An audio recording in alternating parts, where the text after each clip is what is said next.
with you. But you're not here to hear me. You're here to hear our next very special guest. So let me tell you about our next speaker here, Kent Gonsoulin. He's a Cajun humorist who was born in New Iberia, Louisiana. He grew up in Opelousas. He started performing as a Cajun humorist 22 years ago in his hometown of Opelousas, and after a short time later was performing throughout much of the South. He is a past champion of the International Cajun Joke-Telling Contest, which, okay, I admit, I didn't know there was one. He appears regularly on several TV and radio programs and has acted in commercials and also been in 3 movies. So this guy's been around. He knows the business.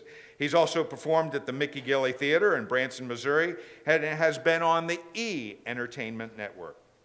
He's just back from his worldwide tour, which included stops in Ville Platte, Breaux Bridge, and Grand Isle.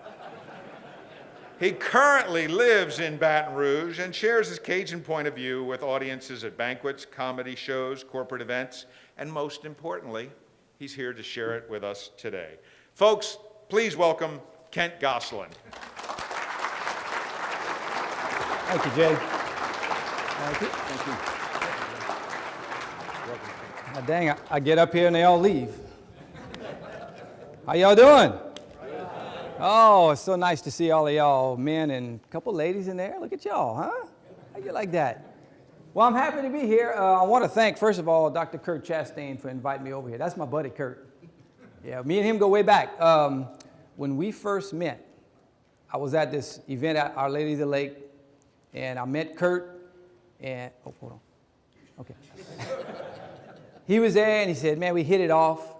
He said, Kent, let me tell you something. He said, anytime you in my neighborhood in Baton Rouge, I don't care if it's day or night, I want you to come to my house and see me. I said, all right, Kurt, I will. About 2 weeks later, I was coming back from a show at about 3 o'clock in the morning.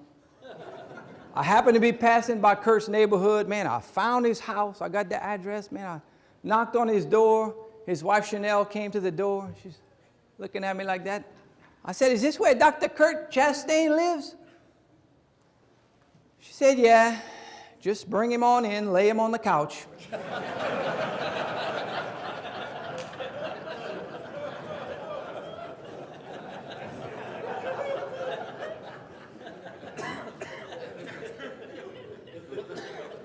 But we become friends over the last few years. Our daughters go to school together. They're classmates. They play on the same soccer team. So I've been knowing Kurt pretty well for a while. And one time, we even go to the same church. One time at our church, we had gone on this big tour, and we had to get on these tour buses, you know.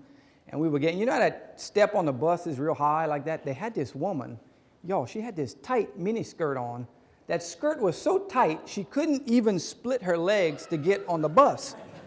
Man, she reached back and she unzipped her skirt a little bit. Man, she still couldn't get her leg up on that bus. She reached back again and unzipped her skirt again. Now she was trying sideways to get on the bus. She reached back again and unzipped her skirt a 3rd time. Finally, Dr. Chastain got fed up. He picked that woman up under her arms. He carried her on the bus and set her down. That woman turned around and, hi-ya! She slapped him upside the head. Dr. Chastain said, what was that for? She said, that's for being fresh with me. He said, me fresh with you? You just unzipped my pants 3 times. Look at that.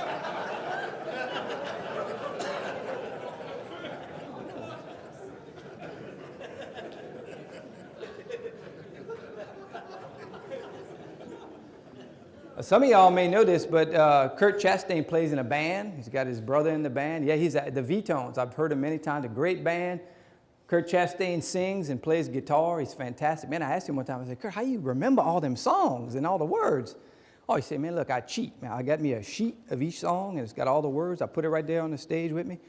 One time I was at one of their shows, and they were I was helping them set up, and they were rehearsing and everything, and it was at a Christmas concert. They were playing all these Christmas songs. There was Kurt Chastain up on stage singing the Christmas song, Leon, Leon. I said, Kurt, take that song sheet and turn it upside down. It's going to say, Noel, Noel.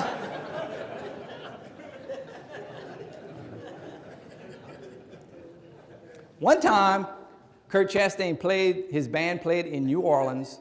They had gone out, I don't know what, some bar they were at. I mean, they played till 3 o'clock in the morning. They had all been drinking beer all night long in the band. Man, they went out, all the band members were finished up, they were loading up. There was Kurt stumbling out to the parking lot with all the bandmates. Man, he had drank, they had all been out till 3. Man, he goes to the car. Right across the street was one of the New Orleans City Police officers just watching all the band members. They were all stumbling out to their cars. Kurt gets to his car. He puts his key in. He had the wrong car. He went around. He tried 5 cars before he found his car. By that time, everybody in the band had already left. He gets in his car. He drives out of the parking lot. As soon as he gets on the street, the New Orleans City policeman, he puts his syringe and his lights on and everything, and he pulls him over. He gave Kurt that bad breath test when you blow in that, you know. He registered 0.0. Man, the cop said, "What's going on here? That machine must be broken." Oh, Kurt said, "No, it's not broken. I'm the designated decoy."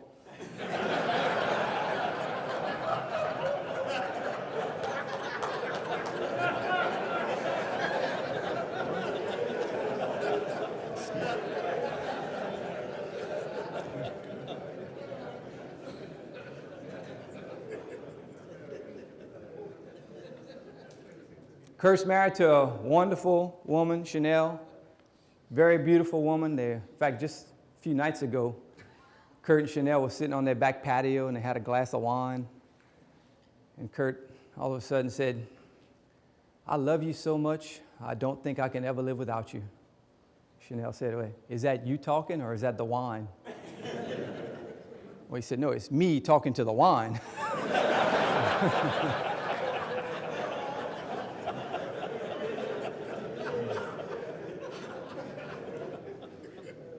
He's a great doctor, though. I got to give him that, man.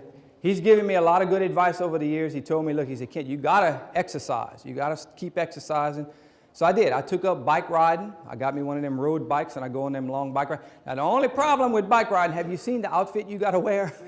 That's not pretty, no. You got this skin-tight jersey that looks like something Richard Simmons used to wear on Sweating to the Oldies, you know. And then they got these skin-tight spandex pants with a big pad in the bunion back there. It's like riding a bike with a Depends on, if y'all ever did that. That's not.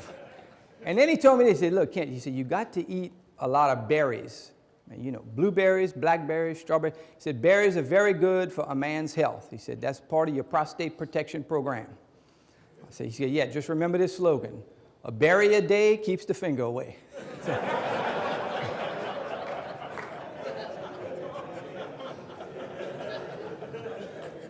Most of y'all look old enough to know what I'm talking about.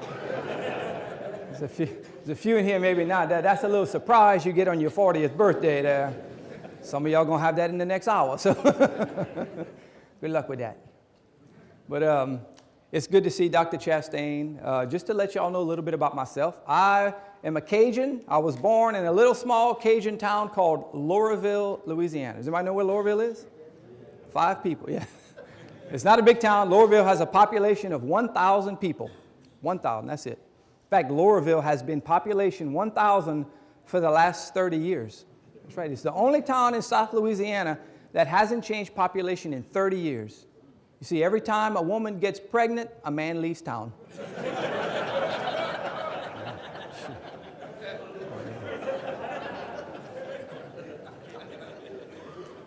We've only got one doctor in town. That's Dr. Boudreau. Yeah, Kurt knows him. Dr. Boudreau had gone to this big doctor convention in New Orleans where all those doctors get together. They were talking about who is the best person to operate on. Well, the first doctor said the best person to operate on is an accountant. When you open them up, everything inside is numbered. Oh, no. The second doctor said that's wrong. The best person to operate on is an electrician. He said when you open them up, everything inside is color-coded. Oh, the third doctor said that's wrong, too. Best person to operate on is a construction worker. He said, yeah, they don't mind if you got a few parts left over at the end, you know. Oh, Dr. Boudreau said, all of y'all's wrong. The best person to operate on is a politician. Oh, yeah, they got no heart, no guts, and no spine, and the head and the butt is interchangeable.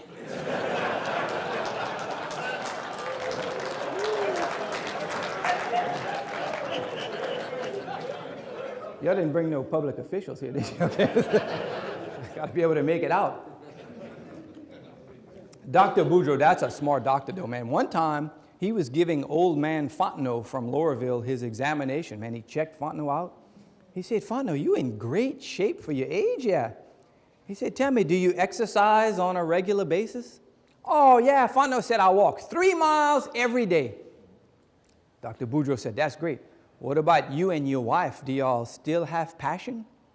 He said, I don't know, hold up. So he goes out in the lobby where his wife was. He said, hey, do we still have passion? She said, no, I already told you we got Blue Cross Blue Shield.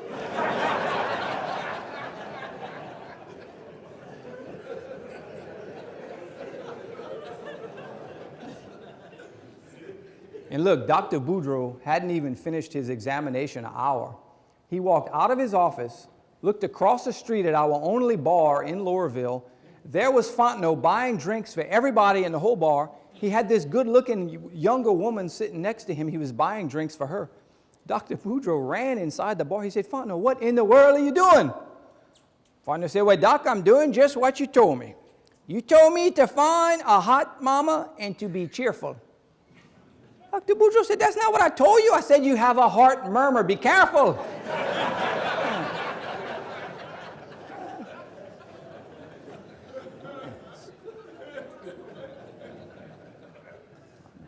You know how every little town in Louisiana's got a festival? You know, Breaux Bridge got the Crawfish Festival. We got the Sugarcane Festival in New Iberia. Guess what my little town of Loraville used to have? Anybody know what festival? The Grobeck Festival. Some of y'all know what a Grobeck is. If you don't know what a Grobeck is, there you go. If you don't know what a Grobeck is, it's a big migratory bird that flies really low and really slow and is very illegal to hunt.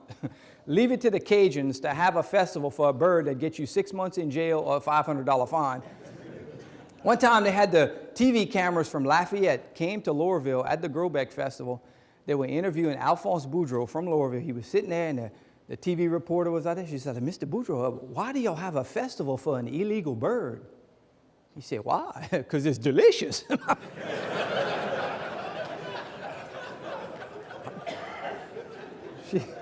She's like, well, what does the game warden think about this?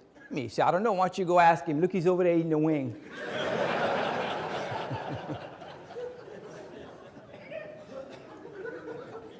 We got a lot of festivals. Here's another festival. I actually saw this.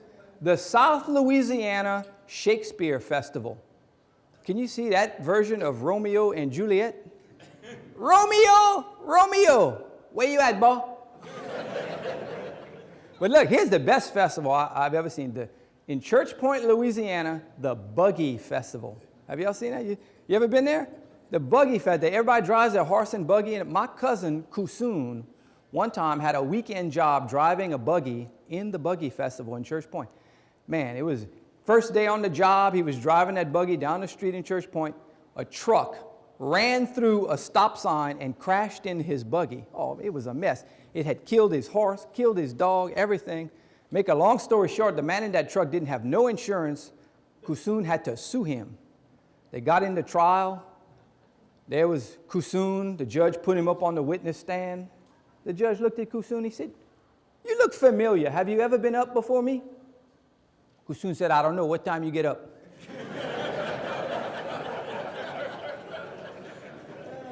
He said, no, I'm serious. He said, I'm looking at this police accident report. It said at the scene of the accident, you told a police officer asked you how you were doing, and you said you never felt better. You mind telling me why you're suing that man for injuries? Kusun said, yeah. At the scene of that accident, the policeman came up. He saw my horse had a broken leg. He pulled out his gun and shot my horse. He seen my dog had 2 broken legs. He shot my dog. He asked me how I was doing. I said, I never felt better.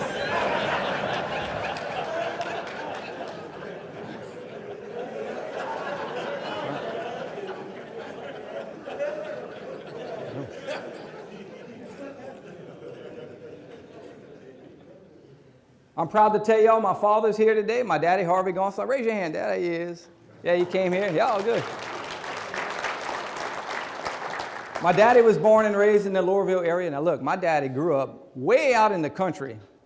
outside Loraville. I mean, look, when he was growing up, they lived so far out in the country, he didn't even have indoor plumbing. Yeah, they had an outhouse. And one time, him and his papa had gone out to each use a hole, you know. And his papa was pulling up his trousers, buckling. A quarter fell out of his papa's pocket and rolled down the hole. That was a lot of money to my daddy back then. He looked, he said, "Papa, you dropped the quarter down the hole." His papa didn't say nothing. He reached in his pocket, he pulled out a brand new $20 bill. My daddy had never seen that much money in his life. He stared at that thing. His papa reached over and he dropped it right down the same hole. He said, "Papa, why you drop the money down the hole?" He said, "Son, I just didn't have the heart to send you down there for just a quarter."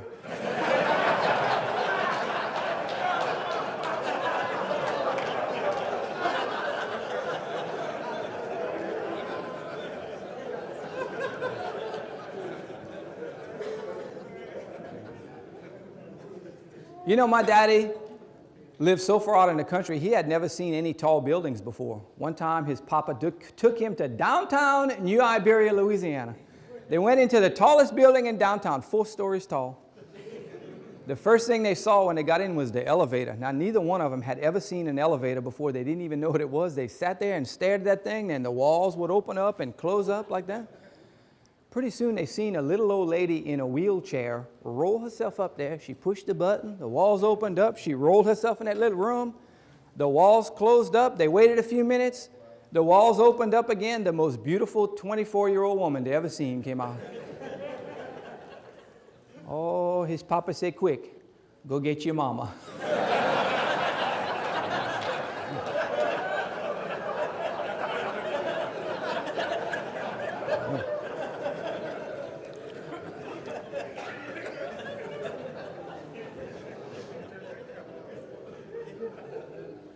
My dad is smart, though, man. He's country smart. He lives out on a farm, on his farm out near Loraville, and he's got a beautiful pond in the back of his property, you know. And he don't go out there much, but just 2 weeks ago, he told me he went out there. There were 3 young ladies skinny dipping in his pond. Man, as soon as my daddy drove up, them 3 ladies swam over to the deep end. They started yelling at him, "We're not coming out until you go away." My daddy said, "Ladies, I did not come out here to watch y'all swim naked or get out the pond. I just came over here to feed my alligator."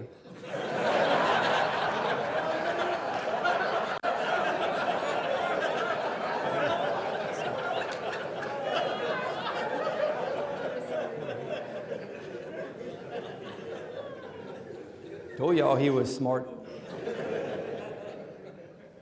My grandma and grandpa lived in the Loraville area their whole life. They were married 65 years before they died. That's right, 65 years. I remember when they woke up on their wedding anniversary, when they had their 65th anniversary, my grandma woke up, she looked at my grandpa, she said, "Oh, Papa, we've been married 65 years. She said, "What you say I don't go kill a chicken and make a big Cajun gumbo?" He said, "Why you want to blame a chicken for something that happened 65 years ago?"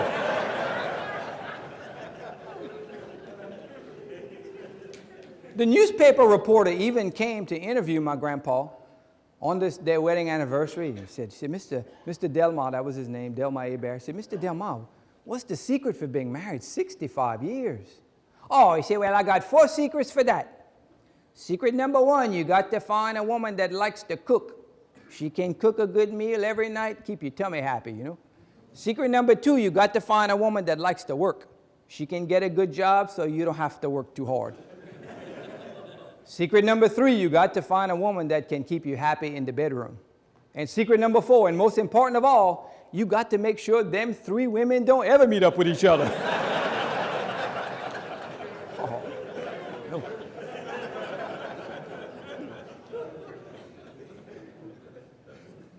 And my grandpa was stingy, tight, stingy with his money, yeah. One time he had taken my grandma to New Orleans. They went to a nice hotel for the weekend. He checked out of the hotel. The clerk handed him a bill for $400. He said, $400? I was just here 2 nights. What's that for? The clerk said, "Calm down, sir." He said, "This is one of the finest hotels in New Orleans. We got an Olympic-sized swimming pool, a beauty salon, and a health spa." He said, "I didn't use none of that." He said, "Maybe not, but it was available." He grabbed that piece of paper out of his hand. He wrote on it. He said, yeah, that's my bill for $350 for sleeping with my wife while I was here. The clerk said, I didn't sleep with your wife. He said, maybe not, but she was available.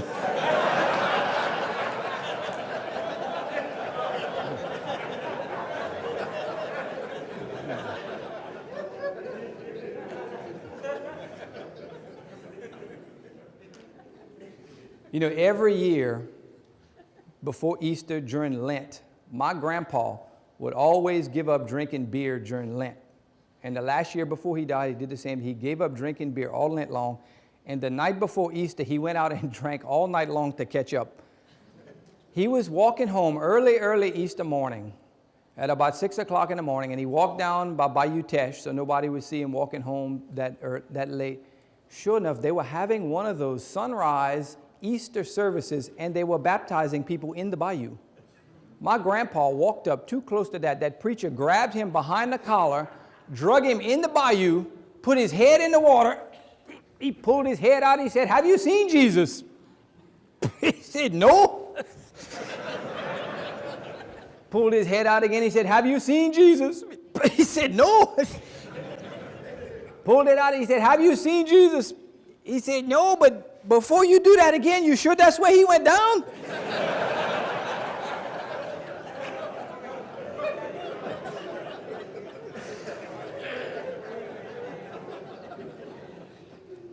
You know, I don't want to brag to y'all, but I am kind of becoming a pretty well-known Cajun comedian. In fact, I had a big gig just the other day.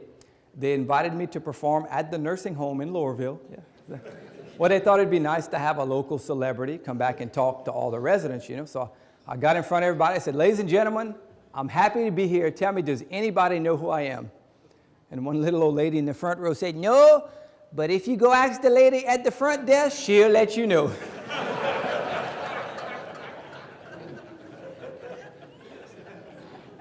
It was a great show. Look, I had those people cracking up laughing. There wasn't a dry seat in the house.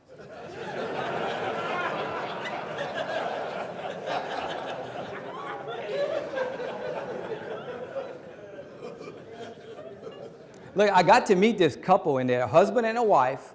Both of them were in their mid-90s, still together in the nursing home. I got to visit with the husband, and I said, that's wonderful. You and your wife have been together all these years, and y'all still together in the nursing home. I said, tell me, do y'all get to go out and do a lot of stuff? Oh, yeah, he said, we go out all the time. In fact, 2 nights ago, we went out to a great restaurant. Man, we had a good bite to eat, yeah. I said, really? What was the name of the restaurant y'all went to? He said, what was the name of that restaurant? I can't remember. He said, tell me, what's the name of that flower? It grows on that bush with them thorns. I said, you mean a rose? He said, that's it. He looked at his wife. Rose, what's the name of that restaurant we went to?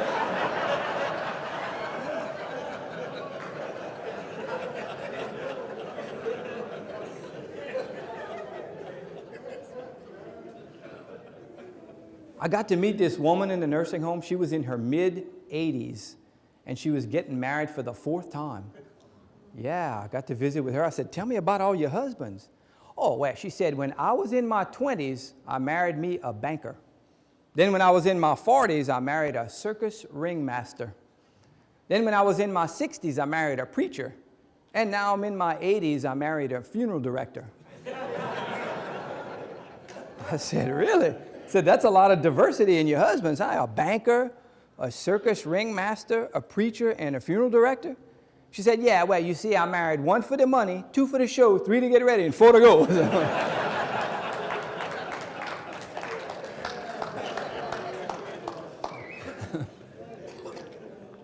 Sorry, I love that joke. You know, I'm lucky because I get to travel around a good bit, and I tell people about Cajuns and what Cajuns are like from South Louisiana. And one of the things I tell people about Cajuns is that we really do have a great sense of humor.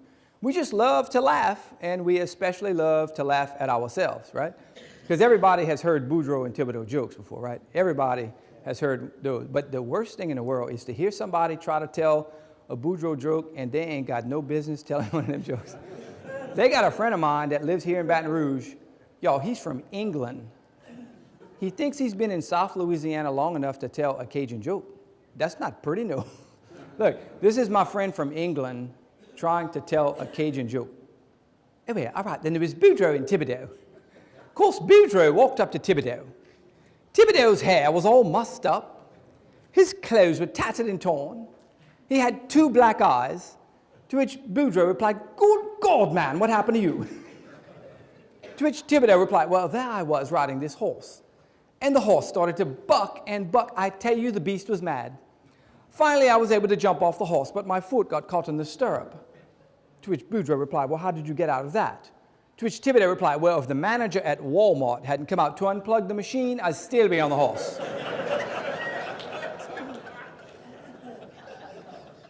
I said, "That ain't how you tell a Boudreaux and Thibodeau joke." I said, "Look, it goes like this. Boudreaux and Thibodeau went over to their deer hunting camp because they were going deer hunting with all their buddies. Early in the morning, everybody went out deer hunting, and they went out in pairs, 2 at a time. Boudreaux and Thibodeau went out together, you know. Late that night, it was almost getting dark. Everybody made it back to the camp except Boudreaux and Thibodeau. Man, everybody started to get worried. Finally, it was almost dark. They seen Thibodeau walking out of the woods with an 8-point buck on his shoulders. He gets to the camp. He drops that deer. The other fella said, "What happened to Boudreaux?" Thibodeau said, "I don't know. He must have had a stroke or something. He dropped about 3 miles back in the woods." They said, "You mean you brought that deer out and you left Boudreaux?" Thibodeau said, "Yeah, it was a tough call, but I figured nobody would steal Boudreaux."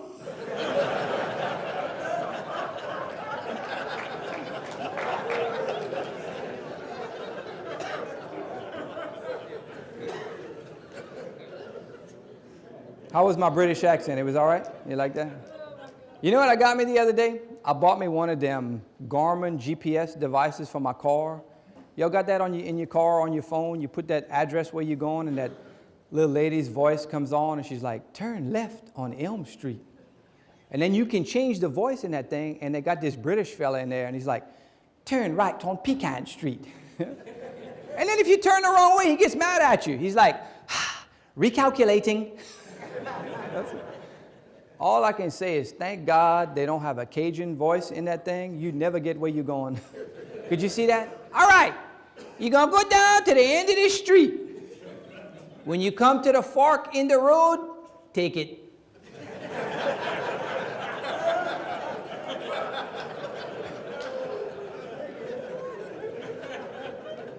Oh, and then if you turn the wrong way, it'd be like, recalculate. No, no, we're going to have to start all over again. Now, here's another thing about Cajuns that I tell people.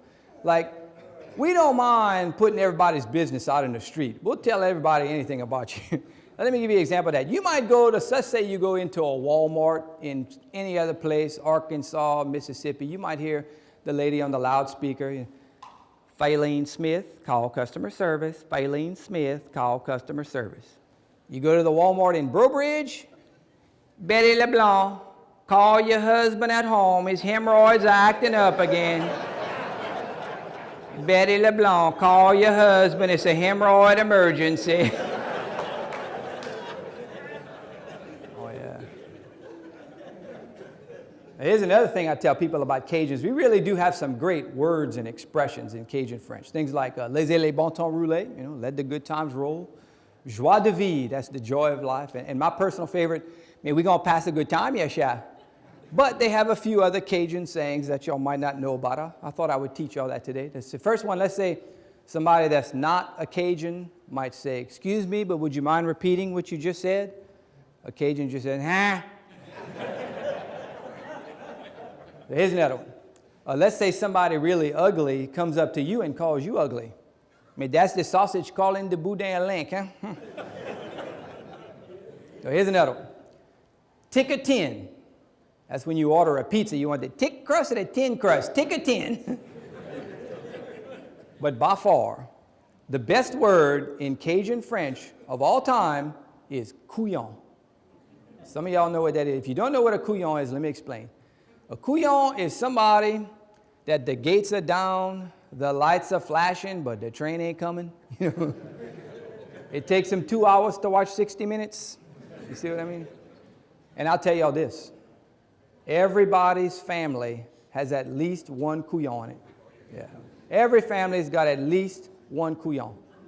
And if yours doesn't, then it's you.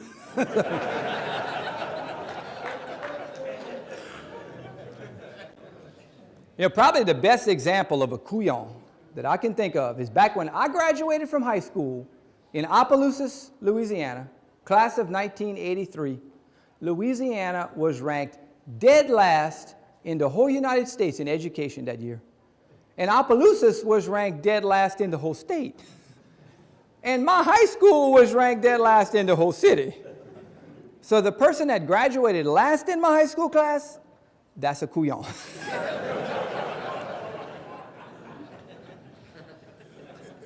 And I'll tell y'all this, a lot of times smart people can do couillon things too.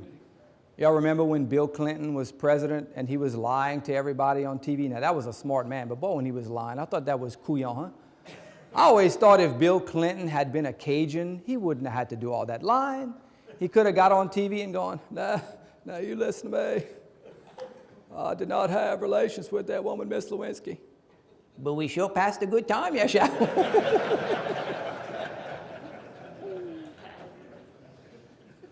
I'll tell y'all this, I don't know if Kurt Chastain told y'all, he just got back from a big scuba diving trip. Yep, Dr. Kurt Chastain was scuba diving this summer out in the Gulf of Mexico.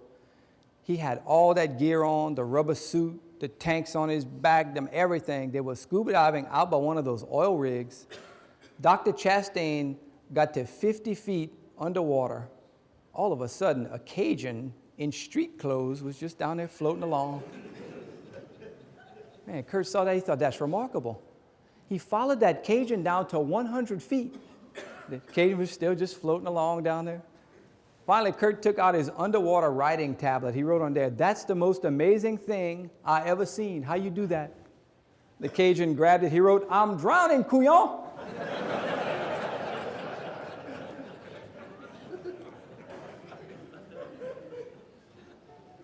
I had this big corporate gig the other day, and they invited me to perform at this Japanese-owned corporation, and they had about 50 men from Japan right there on the front row. Not a one of them spoke English. I had to stop in between every joke for them to translate to each other. I thought I was at a sushi restaurant. They were like, so after the show, they were introducing me to the head honcho over there, the big cheese, and he didn't speak any English either, so they had a translator with him, and he was like, "Konnichiwa, Otomoto, Cajun funny man, Hashimoto." I said, "Oh, what did he say?" "Oh, he said, in Japan, we have many couillons like you."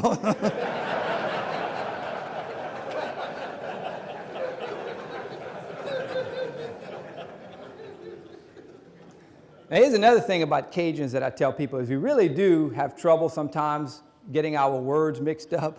And it's not because Cajuns are dumb, it's just when you translate from Cajun French into English, you can twist your words up, For example, some people go sightseeing, we go sight looking. Some people have pain in their sciatic nerve, we have the satanic nerve. Some people get spinal meningitis, we get smiling mighty Jesus. Now, my old Cajun aunt, her name is Aspazi. She can discombobulate more words in one conversation than anybody I know. I called on the phone just the other day. I said, "Tante Aspazi, how you doing?" "Oh," she said, "not too good." It all started the other day. I got in my Lincoln Confidential because I was going to the Walmart. Don't you know I got in a car accident? Well, I had to get on my cellulite phone. I had to call the state petroleum officer.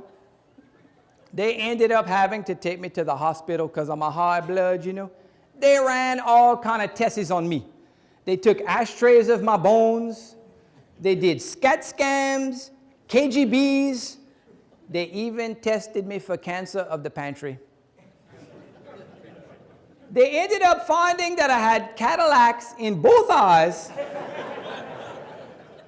in trouble with my gastroinstitutional system. And the worst part of all, they had to put me on decapitated coffee. I was fiberglassed. Oh, the doctor finally came in to check me out. He said, "Tell me where it hurts." I said, "Doc, I hurt everywhere I touch. Look. Ay-ay-ay. Ay-ay-ay. Ay-ay-ay." So he checked me out. He said, "Your finger's broken."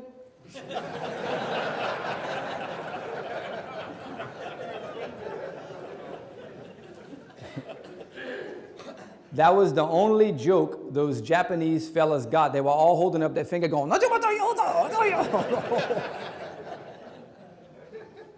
Here's another thing about Cajuns that I tell people is that sometimes Cajuns do have trouble communicating with non-Cajuns. And I'm a prime example of that. I married a woman that's not Cajun.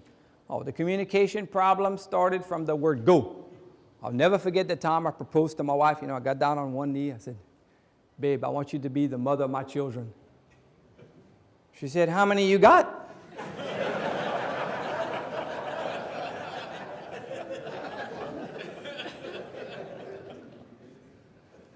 My wife and I actually met on an airplane. Yeah, I had bought a ticket to the seat next to her on the airplane. I'll never forget, I got on the plane and my wife was already in her seat and she was reading a book. I went and sat down next to her. I said, oh, I see you reading a book. What you reading? Oh, she said, this is a fascinating book. It's about how a woman can be satisfied by a man in a relationship. She said, did you know that statistically speaking, American Indian men and Cajun men make the best lovers? She said, by the way, my name is Courtney. How you doing? I said, running back Gonsoulin, how you doing? One time, just a few weeks ago, me and my wife had put our kids to bed. We had dimmed the lights. I opened a bottle of wine, turned on some romantic music. It was very romantic. Well, the next thing you know, the passion starts to heat up, if you know what I mean. All of a sudden, my wife said, hold up, babe, hold up. I'm not in the mood. I just want you to hold me. I said, huh? She said, you got to be in touch with my emotional needs as a woman. I said, huh? I forgot about it. About 2 weeks later, we were over at the Mall of Louisiana. We went into Dillard's department store. She had picked out 3 outfits and couldn't decide which one to get. I said, get all 3 of them. She said, really? I brought her over to the shoe department. She picked out a pair of shoes for each outfit. Y'all, she was so excited. I brought her over to the jewelry department. She picked out a pair of diamond earrings. She had a diamond tennis bracelet. I said, babe, you don't even play tennis, but if that's what you want, go ahead. Man, she grabbed all of that stuff. She said, I'm ready to go. Let's go to the cash register. Oh, I said, babe, we're not going to buy that stuff. I just want you to hold it.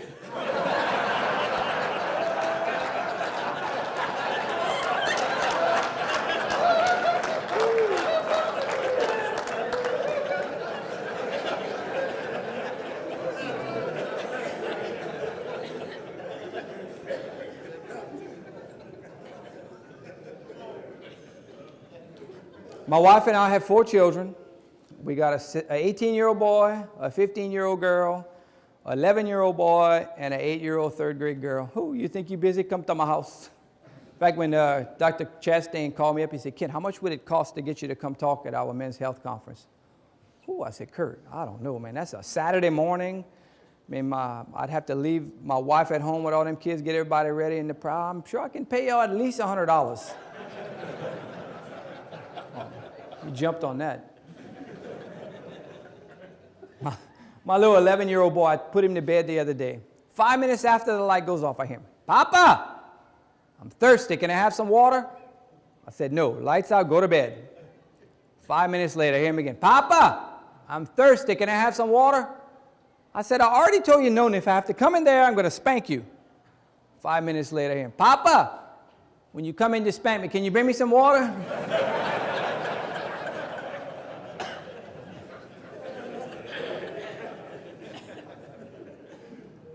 My kids go to one of the Catholic schools here in Baton Rouge. It's Our Lady of Perpetual Tuition. You heard of it? Huh? My little 11-year-old boy, he's a rascal, man. He already school just started 2 weeks ago. He's already in trouble. His teacher got him in trouble, caught him for making ugly faces on the playground. Oh, his teacher grabbed him and pulled him aside. She said, you know, when I was a little girl, and I got caught making ugly faces, they told me my face would freeze in that position. He said, well, teacher, you can't say you wasn't warned.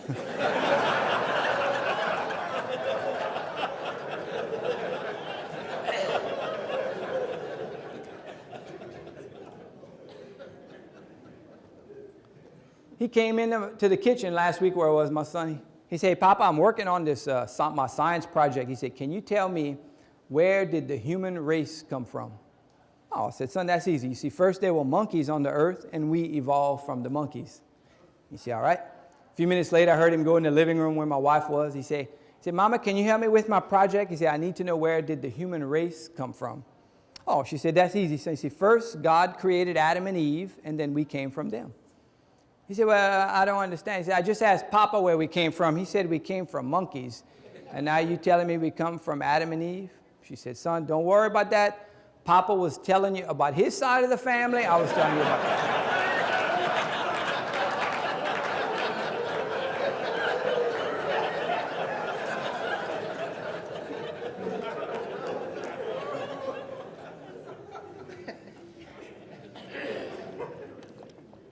Well, folks, my time is just about up. We're going to let y'all get on to your prostate checks. But before I go, I do want to, first of all, thank y'all for having me over. And a lot of times people do ask me if I have CDs and DVDs, and I did bring a few with me. If you're interested, y'all come see. Actually, I brought all my CDs. I got some Tom Jones Greatest Hits. I got some. Oh, and by the way, all proceeds from the sale of my products goes to benefit VISA. That's my Visa bill. But thank y'all for coming, first of all. And my father's here. I'm here because we're not just doing this for ourselves, right? Men just have a hard time going to that. That's hard head. In French, Cajun French is tête d'oeil. We got hard heads when it comes to going to the doctor, right? But you're not doing this for yourself. You're doing this for your wife and your children and all your family members and everybody that depends on you. So good job for coming here today. Thank y'all very much. My name is Kent Gonsoulin. God bless you.